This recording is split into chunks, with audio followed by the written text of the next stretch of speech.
welcome back. Rip it and rip it. It's 2022, and what a year it looks like it's going to be. There's been chatter upstairs. I've been hearing YouTube channel. I've been hearing music, copyright. I don't know. I'm going to leave that to the big dogs, and we're going to focus on baseball. This week, we're going to talk about the force play. Let's check in with the professor. Okay, let's talk about force. Like maybe you forced me come here, take time out of my day from my lab. Or we talk about force like vectors.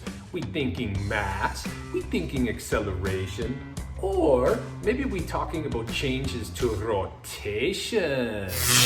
Well, Professor, as always, your look is way better than the information provided. But here, we want to talk about the force play. Really important concept to understand. Because if you're a runner, you need to know when you have to or are forced to run. And when you're a fielder, you need to know when you only have to touch the base as opposed to tag the player to force the out. When you're batting, it's simple. You hit the ball and you run. But when you're on base, the force play really happens when there are ground balls. If you're on first base, the hitter hits a ground ball, you have to run to second base. You can't have two runners on the same base.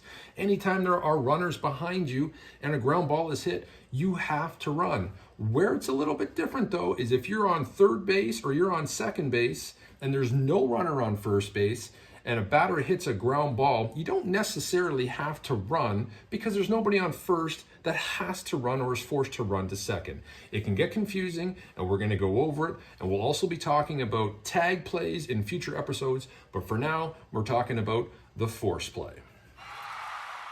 All right, here we go, hitting jacks with the facts. This week, did you know that the fastest movement the human body is capable of producing is the throwing motion, actually 30 times faster than the blink of an eye when firing a baseball?